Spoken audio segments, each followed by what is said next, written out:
Hello, everybody. hi. Welcome to episode 37 of Lawfully Chaotic Live. Last week we replayed our interview with Marsman Crafts. I hope you caught it. If not, it is on our VOD channel.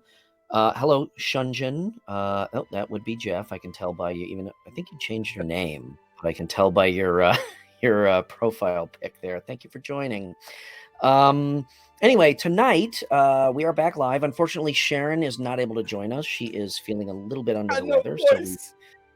So we sent her home with some chicken soup and a healing potion, and hopefully she will feel better. But tonight we are going to be talking about playing, running games of D&D for younger folks. Like 8 to 13 age. I had the pleasure of running a birthday party for a dear friend of mine. Sorry, Jeff. Get out of here. No, baby, Sharon, there out of here. Yeah, This is Sharon, gonna there. go Yeah, sideways exactly. Exactly. It's going to be a shit show because we have no oversight. None. But I had the pleasure of running a. Actually, you know what? Let me backtrack. This will be the intro to the show, and let's start out as we always do. Jason, do you have any announcements for the week? Oh, announcements. I've got a busy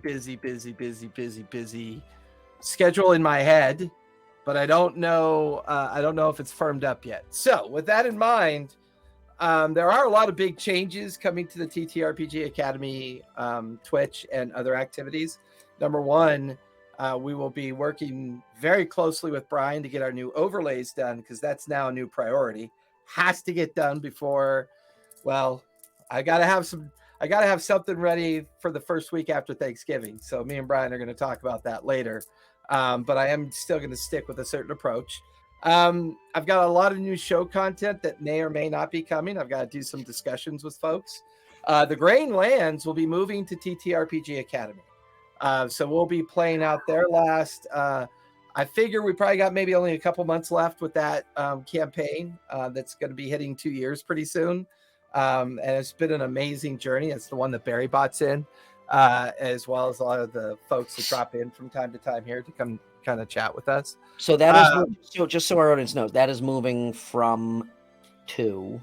That's moving from the D&D Club to TTRPG Academy. Excellent. Still going to be the same time, 4 p.m. to 7 p.m. Cool. Saturday, West Coast time. And it is a really amazing group of people. So if you get a chance, join us. Because even though you may be super behind on the stuff that happened before, I do pretty decent recaps. And if you manage to join us for what will eventually be a 2-part finale, I recap the entire campaign before we launch into a finale. I have not been able to curate that particular group because I didn't have access to the history of the videos and VODs. But all my future endeavors with D&D Club, I will. And I highly recommend that you visit D&D Club, because their centric focus on getting you into games is one of the reasons why I've become such a profound and empathetic professional DM. Yeah. So in the future, TTRPG Academy will be hosting the D&D Club Instagram and the D&D Club meetup links to help you find both their social channel as well as their actual meetup channels that let you join, whether you're in the West Coast, the Central, or the East Coast. And they have a really good system for it. I love it. I think we've gone from, I think when I joined, we were 1,000 people when I joined. And now we're up to almost 5,000 people in the network. Yeah, I second that. Adam does a really, I mean, that's basically how I kind of, made my foray into the community. Also, it was just a really great double door to open, if you will, into the community. And yeah, I definitely second that. If you haven't checked out D&D Club, then do so. Adam's number one goal is just to get people into the game, and he's really, really great at it. So, and I think one of the things that one of the things that offers me an opportunity is I have been working on a homebrew for quite some time. I think all the adventures we're having in the world of Exandria and watching Critical Role play out in their world of the future, I have built a framework or a campaign homebrew framework called the Second Spark. So a lot of the new games that are going to be starting up after Thanksgiving are based on the time period called 5PD, 5 years after Divergence. And it's Cool. the time period that has very little exploration around it, lots of cool fantasy behind it. We're going to be including Spelljammer. We're going to be including some 1D&D rules in it as well. And we're also introducing heroic failure and heroic success that I use in my Monday night game. So lots of big things coming, typical end of the year stuff, just it always happens at the end of the year. Get everything done before the budgets run out. Yeah, it's so true. But I'm very fortunate in my professional career that I'm able to do this at the same time as my professional career. So lots of big stuff coming. Yeah. Excellent. And yeah, same. Not much detail on my end, just to say that, also lots happening, both visually with the show. I too am going, and I know I've been threatening this for months, but I too am going to start a streamed game of a homebrew campaign. I am actually, I have the overarching plot of this campaign in my head, but I am one of those writers that actually kind of writes as the story is being told. And I am utilizing 2 groups, actually, one in particular, to actually help me write this campaign. As they are going through it, it informs my decisions on how to proceed. And it has really made some fantastic writing decisions come to life. So that is, I think I've now have enough chapters written that I can start a streamed game for that. Jason, I know that you have expressed interests in playing that, so we're going to see what kind of group we can get together and get that going. But yes, the end of the year is going to be a lot of changes, a lot of upkeep, a lot of refresh, and evolution, and period. So with that. Yeah, that's true, Gary. Last year was the end of the month for spending, but our fiscal year goes from November to the following 2nd April, beyond the 3rd May. So we're on a little bit of a... Well, and I've got a lot of new... I was finally able to focus on a lot of new future subjects I want to work on. I have not excluded anybody. You are all welcome to throw your hat in the ring for this game. Naturally. Well, and more importantly, I want to co-stream it. I want you to be able to stream it on RPG & Co. Oh, absolutely. That goes. And then we'll also stream it on my platform, and really, yes, really it will be. It'll be streamed on Lawfully Chaotic, RPG, and TTRPG Academy. That'll be fun. That'll be a blast. Yeah. So anyway. And some subject, I finally remembered what I wanted to talk about, so maybe this will be a good time. From 2 weeks ago. Yeah. Okay. So writing styles is what I wanted to do. Like, I wanted to do a show where we could talk about the different writing styles and all the things that are going on, as well as I really want to do an art show too, where we bring art that we love and talk about art in the gaming world and talk about how it impacts. And I really want to do a couple shows on AI and what AI is doing in that creative space right now, so I finally had some time, and I told myself, write this fucking shit down. I am really kind of ashamed a little bit that I actually haven't thought about doing an art show, being an artist myself. So kudos to you for well, I want to also promote it as an art competition where on the Discord, both your socials, my socials in the Discord, I want to see if we can get some folks to chime in. There was a show I did with an artist about a year ago on the TTRPG Academy, and it was really fun. Who was that? Do you remember? I think it was Ariella. She's out of the UK. Okay. She does a lot of profile work, headshot work, and she just got busy. She just got busy. I think that is a really awesome idea. You see, folks, this is how stuff happens. This is called brainstorming. So Jason, write this down this fucking time. Sometimes it's just a brain don't forget drizzle. it. Brain drizzle. Yeah. So write that down so we don't forget. Okay, on to this week's topic. So, Yes. as I was saying, it's been a week. Let's just put it that way. I think for a lot of us, but for me, it's been a week. So if I'm a little snarky tonight, I apologize. However, it started great because last Saturday I had the pleasure of running a birthday party game for my best friend's Do you have daughter. those pictures handy for topical purposes? Fuck. I knew you were gonna put me on the spot. Well, I should be putting you on the spot, bro. Should have been a slam dunk for you. Yeah, I know. Hold You on. have invoked. I you have have invoked the will social of media world. Tiamat. Hold on. You Hold on. Wait. have failed me yet again, you bastard.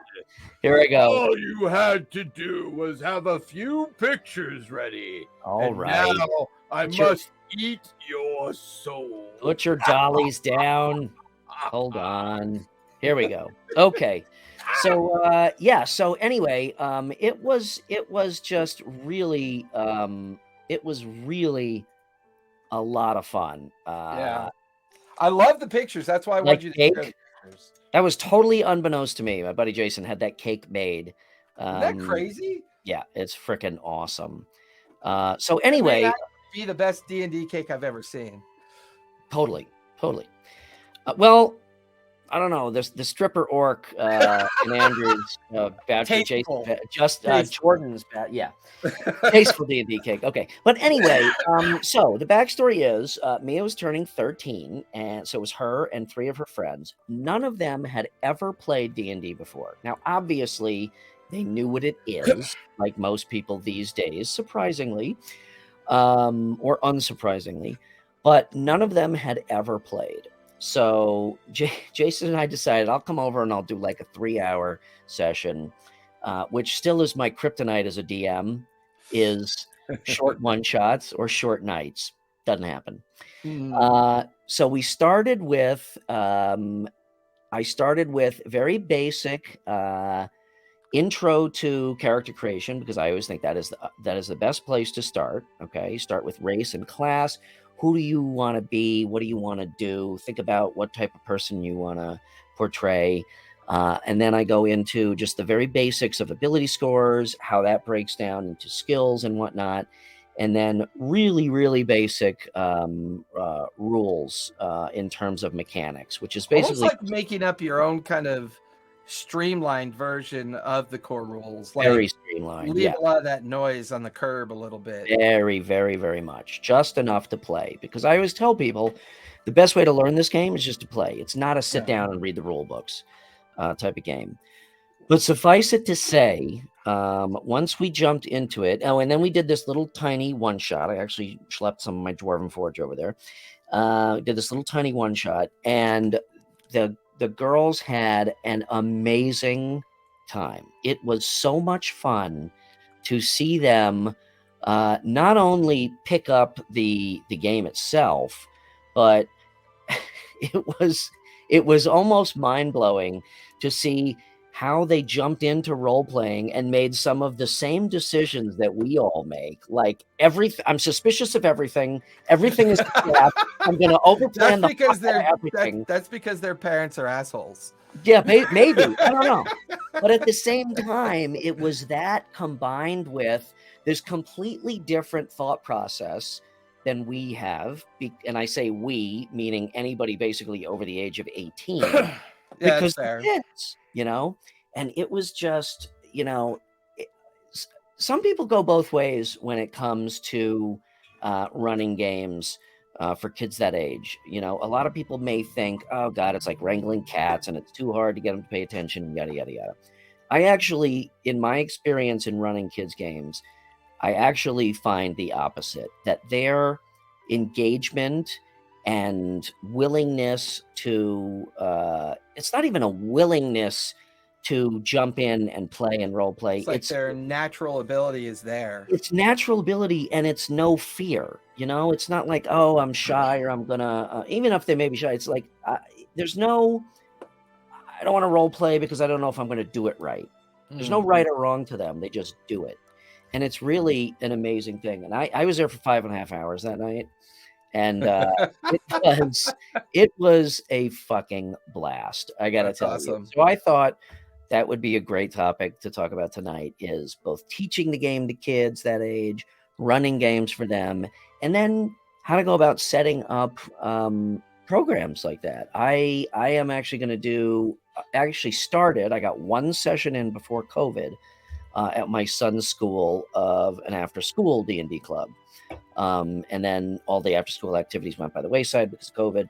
Right. And I just reached out to the administrator who takes care of all the after school stuff and said, hey, let's try doing this again. So in April or May, we're going to start that up again and do a school D&D club. So yeah, I mean, just give me, what are your thoughts on chat? What are your thoughts? Jason, what are your thoughts on running for kids? Have you ever run games for kids? The closest I've come to it recently in the past few years is Callista has a friend that was looking to do a birthday party, right? So what we ended up doing is we had a mixed generational table of both young players and older players, and we sat down and did a 4-hour one-shot as a birthday event. We played for 2 hours, took a break, had lunch, played for 2 hours, and just had a real fun, private little event that, was a really fun one shot that I wrote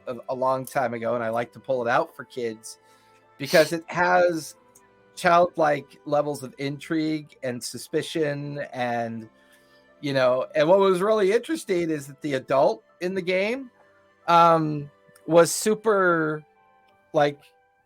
he was super generational. He was in his 60s. And everybody else was either 12, 14, 13. So there were a lot of young kids at the table, but they found themselves helping the dad or the grandfather more than anything else, because pretty young family. Oh, wow. That's awesome. And it was really fun to watch that dynamic play out. It was fun to watch it play out. I am... Yeah. That depends on what part of the country you're in. We're not gonna parts of the country that's frowned on, and other parts of the country they simply call that dating. So I don't know. Dude. See, this is why we need Sharon here. Probably should have just canceled the fucking show. She would have shut me down, right? Whatever. You know what? I don't give a fuck tonight. Yeah, we're not going to go there. Obviously, this is through sanctioned channels only. But to that point, I found it interesting watching the discourse between the kids and the older player. And because it was family, obviously, it had a lot of humor behind it and everything else. But there were points in the game where the 12-year-old's like, I told you not to open up that chest, and then the senior's like, well, but it's a chest. You're supposed to open it, right? And then the other kid would be like, yeah, but it could be trapped. There could be something in it that's going to kill you, Grandpa. And then he just looked right at me across the table, and I just kind of shrugged my shoulders, and I said, save versus poison or die. And that's actually a really good point, right? What you were saying earlier about them being super invested. Kids listen to your words. So a lot of times I find younger players to be better in my games because they're actually hearing my words. A lot of the 18 through 35-year-old players I have in my games hear me, but they don't hear my words. Yeah, I mean, so when I say, when they roll a dice, and I'll say something like, as far as you can tell, you don't see a secret door. Right. They know how to calculate that sentence. They know what that means. Yeah, and we've been in the game so long, we have preconceived notions, depending on the DM we played with, whether we know it or not, of what as far as you can tell means I gotta roll an 8 or more. It's like same thing. I do the same thing with my players when they ask, well, how's that enemy looking? And I'm like, there's levels of well, he's hurt, which means 80% of his hit points, he's bloodied, which is down to half. He's really hurt and he's on his last. I mean, it's funny how these I guess that's really the crux of it. Well, Is the I kids actually don't want to have talk these about preconceived notions. yeah, I want to talk about Chunjin's point there, right? That's a safe thing to do. And I actually agree with it. The safest thing you could do is avoid teaching kids because it does bring in a lot of drama and emotion to it, right? I think the most important thing is avid love of the game. You have to help the next generation discover that love and passion. If we're not helping them do that, I don't suggest telling them to do it, but helping, guiding, encouraging, being very empathetic about the importance of having the ability to keep your fantasy and keep your love of gameplay alive for the remainder of your life. I feel like it is important to take on that risk, and I have not been challenging myself very well. And so It is. one of my goals for spring is I want to have a couple once a month one shots with kids from schools and start working on that. Yeah, Gary, that's a good idea. That's a great way to try to sync up with kids is at a store. I've found either at a store or even better. And I guess, to be fair, I guess you do have to kind of be in the community. Like for me, it's easy to reach out to my son's, other school parents and say, "Hey, let's get a bunch of kids together and play D&D." So there is an asterisk on that. For me, having a kid, it's obviously a little bit easier to find that out. To that point, I put it in the chat already. I'm gonna put in another one as well. There's two ways you can still do it in a very traditional way. You've got the Young Dragon Slayers, the online D&D community, and then you have the Adventuring Portal. So they're, the idea. Hey, Andrew, what's up? on? Thanks for joining. So the idea, there's not the ability to find communities as a starting point. Like lately, I've been going to stores and I want to go to libraries and reach out to those locations and say, hey, if you ever have a need for a DM to come in and do some work or, whatever you need one for, hit me up, Yeah. So that brings up a good point. And I certainly don't want to, oh shit. You know what? Sharon wrote notes for us and I've got mine open, old man. Where are yours? Oh, do you? Okay. Of course, I just pasted the I got them. I got them right here. Give me 10 minutes to read this over. No. Yeah, we are going to touch upon those points. I guess when I think of running, Andrew, we're just to read. Andrew, we're talking about teaching and running games for younger kids. I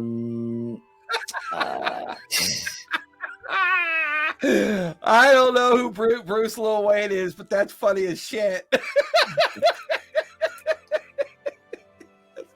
I mean, I don't have the polygamous side of it down, but I've got 5 kids. You'd think I'd have that's like, oh, I need a soccer team. I'll go, date 6 women and make my own team.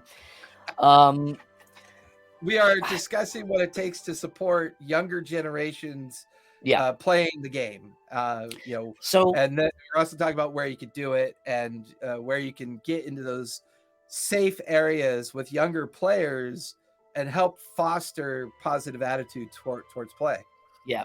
So there are obviously, online kids groups for D&D. I'm more focused on activities. Okay. The fact of the matter is that schools, and again, to Gary's point, you have to be careful how you approach it, especially if you're somebody without kids just saying, hey, I want to come into your school and play games with kids.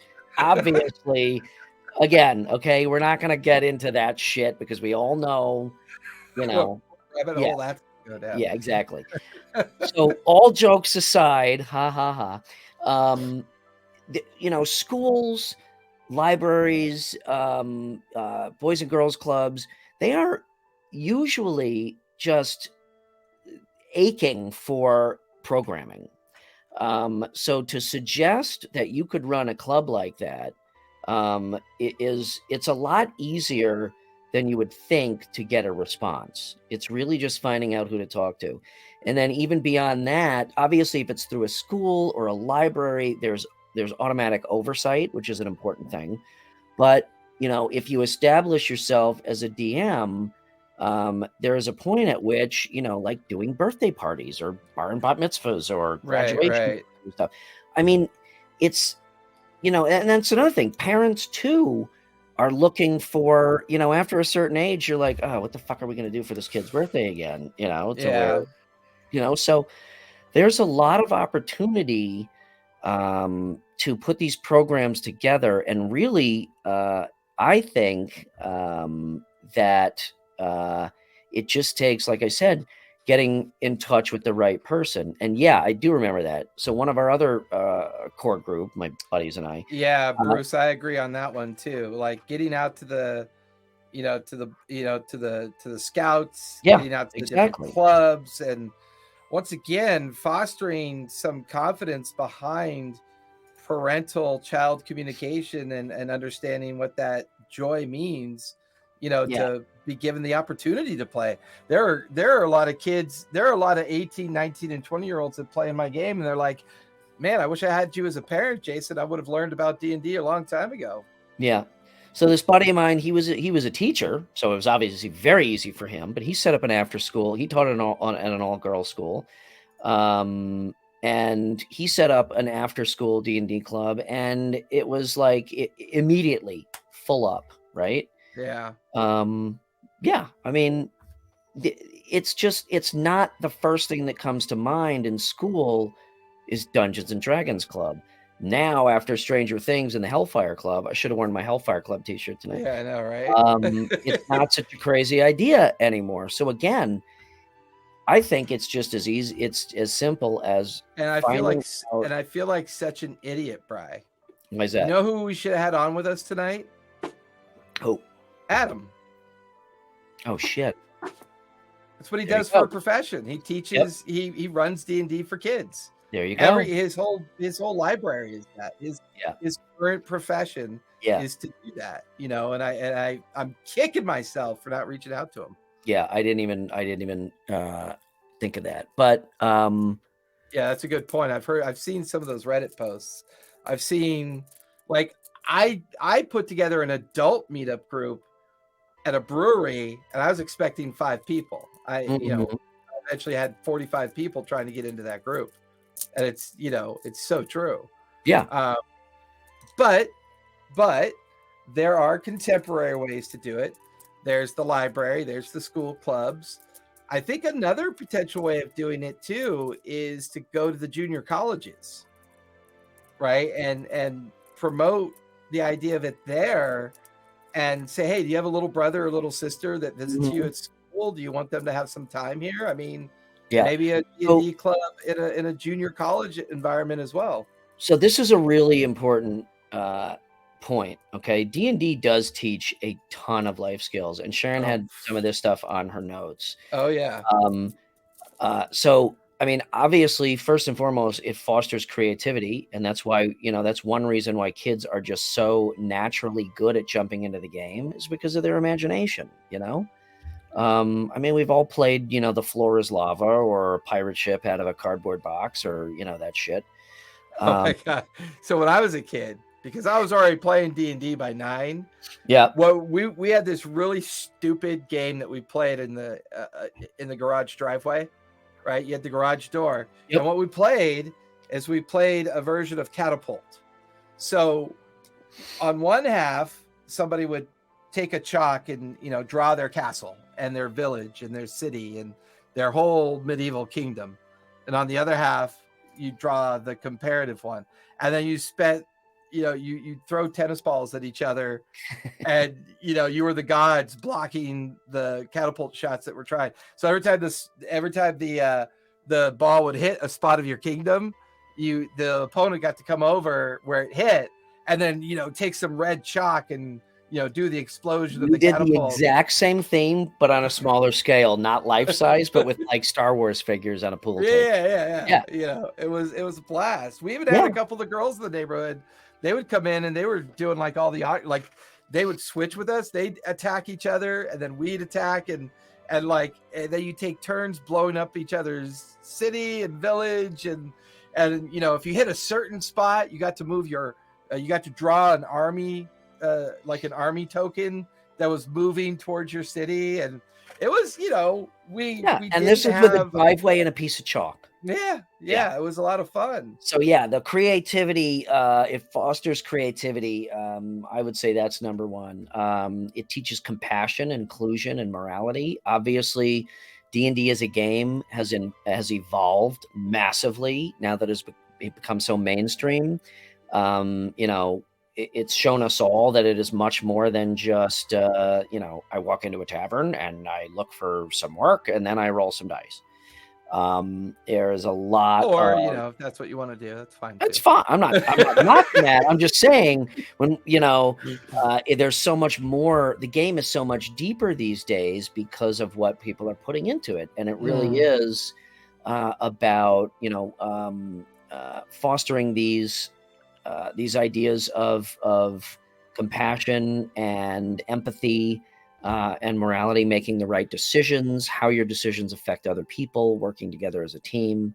I mean, it's huge, huge skills. And that also goes into teamwork and sharing, which is another point that Sharon wrote down. Obviously, that's pretty self-explanatory. And then finally, it's educational. I mean, it fosters literacy, understanding rules, mechanics, having to read,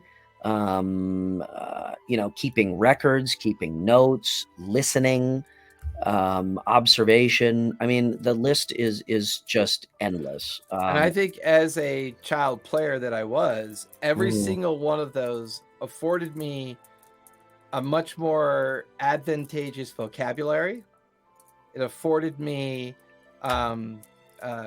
my creative and organizational skills alone that came out of that were very intense. I would say the teamwork aspect of my professional career is obviously related to growing up and playing D&D, both in my the fact that I run 11 games per week, and then the fact that I also have an IT job that is solely based on the idea that you're teaching to the idea of teamwork, and it's like it has so much that it offers you through the process. Like, I can clearly tell you that right now, the thing that you get out of high school is almost the exact same skill set that you get out of playing D&D.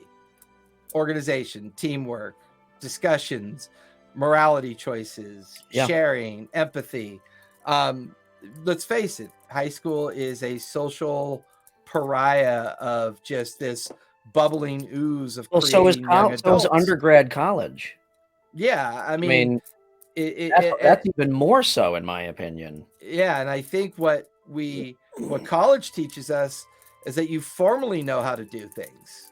Right. Exactly. Right? Exactly. You can write an actual syllabus, or learn it in high school, and then you learn how to do it correctly in college. And then if you actually want to learn something, you get you get a master's degree. You get a master's degree or a doctorate, right? Exactly. It's really funny you mentioned that, because I really, when COVID first kicked off and I wasn't sure what I was going to do. Well, no, actually before COVID kicked off, when I was in transition between jobs and I had a lot of time on my hands, paid time on my hands, I thought about going to the local junior college and teach a culture course on D&D, like the teach an entire syllabus of a semester coursework on popular culture related exclusively to the evolution of D&D and how that's impacted multiple generations, which is incredibly rare in a lot of our cultural influences. Most cultures become a fad and die off, and they just become nostalgic. D&D, because of a lot of young club players over the course of the earlier years, it's become a generational game. And I don't want us to lose sight of that. I need to do a better job of getting kids involved. I really do. And that's why this topic was so important to me. Yeah. I mean, I would actually take it one step further. So true. Is this So room true. 301 cultural identity within D&D and bringing back? Yes, and now class is over. Fuck off. Yeah, and you have your cloak and your scribe ball out. And Right? Yes. I would Welcome actually, to the class. were I a college professor or teacher, If I was a college I'd take it professor one step who didn't further. have a lisp, I would take it one step further, and yeah, I mean, I would literally teach a class that did nothing but play D&D for a semester, but really, really picked apart the game and use it to teach kids, college kids, obviously, use it to teach kids something under the guise of not even knowing that they're actually learning something. You know, it's like, oh, what the fuck? We're going to play D&D for a semester? Okay, yeah, I'll do that. And guess what? By the end, you know how valuable that could be for all of these skills? I mean, I think that would just be phenomenal. yeah, it would be pretty crazy, wouldn't it be? It would be a really, if nothing else, it would be a really interesting experiment. Life is an. I mean, you could teach. Let's see, to your point, you could teach everything from all the things you mentioned to culture and religion and language, and I mean, good God, like it's endless. Well, and it affords children the opportunity to, oh wait, you mean I can make up my own language? You know, oh, I can make up my own lineage. I can kind of identify in a fantasy world where I feel kind of introverted in identifying however the real world is treating me, you know. Gary, are you serious? I love that. I hope that's true, because that's amazing. There you go. Yeah. And I mean, I know popular culture was taught around the 60s rock generation, you know, and I know there's been modern popular culture taught around the idea of Generation X music culture, because there's almost a consensus out there in the space that the 60s and the flannel 90s were some of the best rock music that the American culture has had to offer since the transition from Elvis out of the more contemporary rock. I completely and wholeheartedly adamantly disagree with that, but that's an entirely different episode. But and an entirely different show. You're old, so I get that. What do you mean? That was my college years, was that Generation X flannel grunge shit.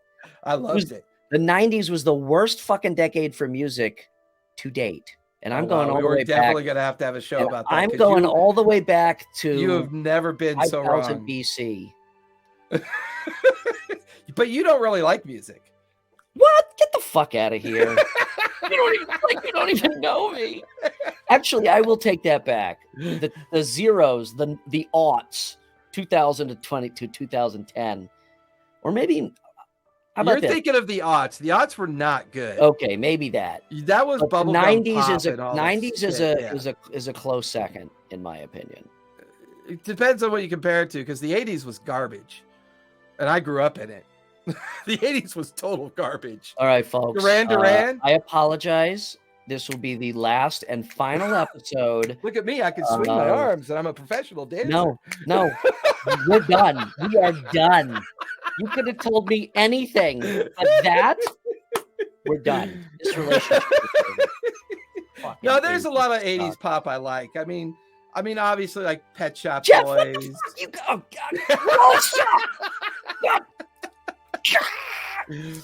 But anyways, to that point, I mean, actually, that's a really interesting point, because like a lot of either contemporary or post-contemporary musicians and famous musicians have come out and say, hey, as a kid, I used to play D&D and then I became a professional rock star.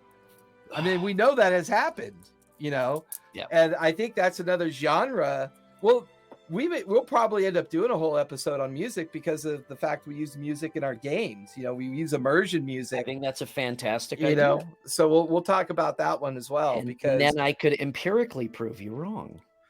But see, I'm also a metalhead, so I did enjoy the metal of the 80s. I just didn't enjoy the Aquanet 80s. I could have done without that. I think okay, for so long.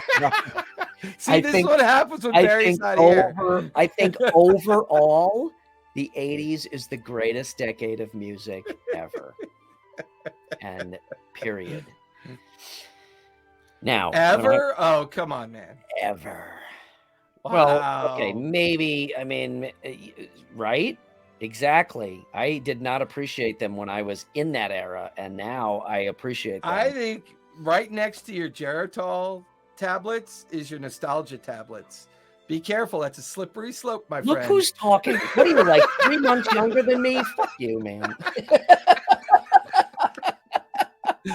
Oh, Conan the Barbarian soundtrack. Oh, We're yeah, definitely going to talk about that. Okay. All right. I think let's all agree on the Conan Barbarian soundtrack as the epitome of D&D music. Thank you, Jeff, for defusing this situation. Yeah, that is when it comes to D&D, that is always our go-to. Somebody cue up the Conan soundtrack. Damn it! We're just talking in a tavern. Somebody cue up the Doom music now. Oh, okay. Where the hell were we? Oh, life skills and whatnot. Well, I think we're doing the benefits of playing D&D, right? We're talking about as children that are being exposed to D&D. The one thing you can't avoid, like you can see all these amazing skills. I think the other thing that it prepares you as a young person is it prepares you for conflict with, absolutely. It prepares you for conflict as a young child, as a young person. Not only in conflict management within the idea of the real life group that you're playing with, but conflict management within the sense of the campaign and the activities that you're involved in. And as we learned with the Satanic Panic, it also introduced you to the idea of cultural conflict between your young adults or your young child self and the interpretation of your parental units. You know, there were a lot of things you could learn playing D&D as a child. Yeah. It's very true. And and the funny thing is up until now, I don't think there's ever been that correlation. It's existed, obviously, but the correlation was never overtly made. It wasn't like it's like, oh, you're playing a game, or it's a fucking make-believe game, or depending on where you were on the spectrum, it's either a satanic cult, or it's just a fantasy game, or it's a waste of time, or whatever, yada yada yada. But I think that's the difference now in our world is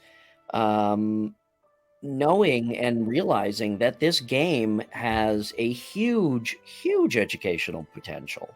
And in such a way that kids don't know that they're being exposed to it, because it is still a game. And I think as young people, like historically, like if you historically look at the maturity rate of children, it was, over the historical timeline of humanity, you had to be a pretty creative 8-year-old if you wanted to live.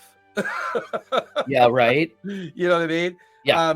The average age of a very senior Roman officer was like 18. I was going to say 19. Like between 15 and 18. Yeah. Like a lot of them were indoctrinated when they were 7, 8 years old, and they became mature soldiers by the time they were like 12 and 15. So we've always been, from a humanistic perspective, we've always known that in our young years is our most informative years, our most the years that we learn the most, and it's those skills that we really take with us into our futures.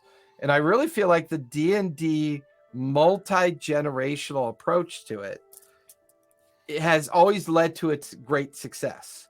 I would say right now, with the marketization of D&D, I feel like that success is being left behind. The idea of getting children involved, the idea of fostering children to play it more often, giving more space to 9 through 12-year-old spaces for creativity and all the benefits that come from playing. And I think a lot of that has to do with some of the more, outside influence challenges that we have. See, he just did one of my big URLs. How come he didn't use a bit.ly? Nice job, Andrew. Look at that. You covered the whole fucking screen. Thanks. No, I'm kidding. Especially with 3 Cleveland. That's freaking awesome. I didn't know that. That's really cool. I'll have to look that up. He's like, hey, I apologize. You're forgiven. But I would say playing D&D really had a huge, as a kid, as a 9, 10, 11, 12, 13-year-old kid. I would say my biggest outcome, my biggest learning curve I got out of playing was conflict management. I'm really good at managing small groups of people. Yeah. And I get paid to do that. Yeah. Both in my professional D&D career and, kind of in my IT career as well, and that's the number one skill that has put food on my table, for the last 35 years. Yeah. I mean, it's just, it's awesome. And like I said, the meat of it is when you do it, like all this wonderful stuff, if we put it aside for a second, the greatest thing is just when you do it, you realize how much fun it is to play with a bunch of kids. Yeah. It just keeps you young, and it reminds you like, oh my God, I remember when I used to use my imagination like that, when it wasn't constrained in this societal box that we all just end up kind of growing into through our experiences in life. It's just awesome. Like I said, the girl at Mia's group Saturday night, it was really freaking awesome. Can you throw that picture up again? Because I really love the look on their faces. I mean, they're having a good time. And it was genuine. Like I said, they were 100% engaged, and they were 100%. I love the martini poster behind them. You want to know something? I boosted this post, and it got rejected because of the fucking alcohol. Yeah, it did. At first I thought it was the martini that I actually had next to my computer right here, right next to my iPad. Right. But no, it's probably the poster behind it. Because it had the actual word in it. Yeah, I know. I was like, and the one thing I kind of overlooked in the summary of your discussion of that party, it was a table full of women or girls about to become women. That too. I think that's very underserved. Oh my God, it was. You could surf the Twitch space and the YouTube space, and it's still predominantly, a male involved, activity. It is, but I am amazed every day that I'm involved in the game, how many more girls and women are getting involved in the game, and I think it is fantastic. Absolutely, I have women in every single one of my games but one. Yeah, and out of 11 games, I find that just so amazing and so affirming to the game. Without going down that path, I'll say that, the female perspective always is a good thing, right? Oh, a room full of men making decisions. Yeah, they made a movie. They made a movie about that. I know. They made a movie about that. If you haven't seen it, I recommend you watch it. That'll define, or at least help you understand a lot of mysteries. Yeah. Sharon isn't here. This is not sucking up to Sharon. This is it's very true. It is very true. The Grain Lands campaign, a really good example, right? Mm-hmm. 3 women, 2 guys. Great balance, a lot of fun. They all love it, and they're all having a good time. I would love to have been their DM when we were all young. That would have been amazing. Yeah. But my point about the girls, and that occurred to me like halfway through. I'm like, oh, it's a table full of girls playing D&D. This is fucking awesome. Yeah. But it was so amazing seeing it was this weird dichotomy between their role playing and decision making process being the same as all of us. Like I said, like I'm suspicious of everything. Everything's a fucking trap. Let's overthink everything, right? It was Right. hilarious. First time players, and they were basically fulfilling that D&D player trope to a T. And I'm not always a huge fan of mentioning DM's Guild, but I will say Barry did a good job of doing some research on DM's Guild. And she found 3 titles that she felt. Well, hang on one sec. Yeah. Hold that thought, because the other, I just want to finish this thought. Sorry, go ahead. Yeah. The other half of that dichotomy was that outside the box thinking. Okay, so even as they were fulfilling the call it the prophecy of the D&D player, playing like a player should, there was also this aspect of stuff that I would have never fucking thought of as a player. And I was like, wow, this is really amazing. I just wanted to finish that thought. Andrew, no, they all played females. However, I have had many players in my campaigns, both male and female, play members of the opposite sex. Oh yeah, I actually think, if I'm right, a couple of my new campaigns that are starting, almost all the guys are playing girls, and most of the girls are playing guys. Jeff's playing a female character in Gary's game. Well, if your Tuesday game actually does get off the ground and you really want to get that going, I will probably play a female gnome bard who's a distant relative of Scanlan, who has traveled to the Forgotten Realms. That's fine. Go for it. I think that's fucking fantastic. Okay, so anyway, I'm sorry. Jump back into Sharon's notes. I'm going to let you for a while. So, and to be clear, the reason why I'm not a big DM's Guild person is because I don't think they pay their creators enough. I think their corner on the market for licensing is not good for the creative space. That's my saying that. However, I went and checked these out. She's right. These are really good. I think I ended up buying one of them to see if I can get my younger kids to play in it. She found 3 really good titles that I liked. An Ogre and His Cake, which is amazing. It's an adventure where the players have to retrieve a birthday cake. I think that's a really good content creation for like that, 7 to 9-year-old crowd that is just looking for the fun of the game and not necessarily the true combat mechanics of the game. There's In the Black Midwinter, a holiday themed adventure where PCs battle an ancient evil threatening a remote village. So now you're in the 12, 13, 14-year-old category with the content. So I really liked how she did that. And then she does make mention of there's one on here I think is a good one, but she also makes mention of the Wild Beyond the Witchlight, which I think is a good one for the 15 to 16-year-old crowd. I think it can be fun. I think it could be made fun for the younger crowd. I'd say the one on here that should be on here as well, 4th one, is Strixhaven. And Strixhaven, I think, could be really fun because it has a academy and kind of Harry Potter-esque kind of vibe to it with everybody is, in school, they're learning, or they're in the library or the academies. And, I think, Granny's Apple Pie. That'd be a great one. Wild Sheep Chase. I think I've heard of that one. If you've got links, I'm just going to call him Dorito because that's what he deserves. If you got those links, be sure to share them with us. Andrew was responsible for the orc stripper cake, which was, by the way, for those of you that are currently in chat right now, you should really jump into the TTRPG Academy Discord.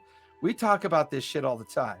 And me and Brian, during our break, because December 8th through the following January, we're going to take a break and start working on our 2023 schedule. We're going to be building a Discord environment for Brian to invite people into. Right now, the TTRPG Academy is hovering around 480 people, or I'm sorry, 380 people. And the closer I get to 1,000, the more I can then sponsor the Discord server out there to get more and more players and more DMs together and get more and more games being played. That's my dream. My dream is to see everyone playing hundreds of games and just having fun. That's really what it all boils down to for me. Just wanted to plug that in there real quick. Yeah. So December is going to be a big planning month and even more collaboration. Yes. What else do we have? Andrew's digging up. Oh, here we go. Thank you for putting those in the chat. Awesome. Thank you. So it is DM's Guild. What is that one? You know what, Flan? Even though you constantly troll us about the negative aspects, I will always protect your right about it. I will never take it away. I'll never take your license away. I just hope someday every you episode get to play in a game. Yep. Yeah. I mean, at least we know she's always here. Right? And Wild Sheep Chase. Thank you, Andrew. Yeah, so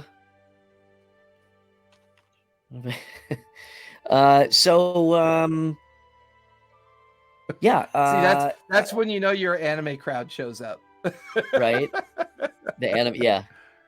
I'm trying to decipher that because I'm just barely on the fringe of anime. So I'm my knowledge is, I think that's anime.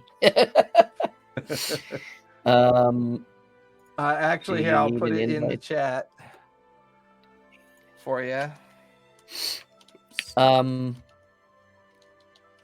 looking too much at chat. Okay. Anyway, back on track. Wow, That's because we're chatty Cathys. I know.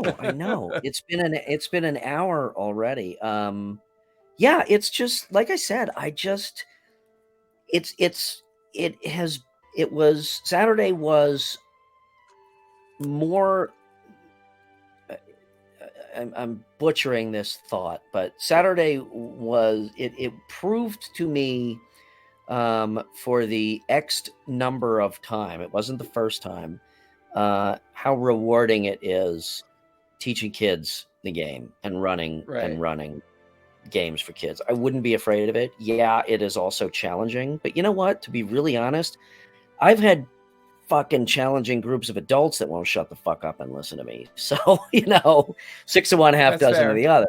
Yeah, it's always going to be like that too. It's always going to be that challenge. But as a DM, I wouldn't be afraid of it. It's amazing to see the thought process, and also just to see the excitement when they start to understand the game and when they start rolling those dice and understanding what the dice rolls are for. And you know what else is fun? I did this once too. It was a mixed group of adults and kids, fully mixed. It was like half and half. Parents and kids, and that too was a little unwieldy only because it was 9 people, which I personally think is too many people to it's a lot of people. It's a lot of people just because combat takes for fucking ever. But the dynamic overall between the 2 different generations was fantastic because again, a lot of times the kids were like, oh, I didn't know you could do that. And now, they were learning from the older generation as they went. And the older generation was, I would have never fucking thought to do that. I'd be rolling. They would have when they were younger. Exactly. That's a great finish. So roll us out of here, Brian. It's been an hour. We're going to stick to our guns today. All right. Well, wrap it thank up you at guys. Hour. Thank you all for joining us. It was a really engaging chat and a really fun topic. Sorry Sharon couldn't be here. She will be back next week, hopefully, to keep us in line. With her voice. Yes. Jason, where can we find you? TTRPG Academy on Twitch, Twitter, Instagram. We're all over the place. TTRPG Academy is always the best place to go on Twitch. You can also find me in our LinkedIn socials in there as well. So, Brian, where can we find you? As always, best place is Instagram, RPG and Co. Otherwise, all my other channels are on Linktree at also RPG and Co. Check out my website. I got a bunch of cool merch on there. I think it's cool. I wear it all. So. As I said, as Jason said, we will be back next week. We will take the following week off for Thanksgiving. We will then have programming up until December 8th, whatever Thursdays that involves. And then the rest of December, we're going to take off for planning and long creative, delayed work. Yes. That yes. we need to get so ready that we can come in strong for next year. For next year in 2023. But like I said, as always, thank you guys all for joining us. You really make this show work. It's just so much fun engaging with you guys. So thank you once again. And Jason, what do you say as we roll out? Be kind, be safe, play a game. It's good for your mental health. See y'all. Bye. Later.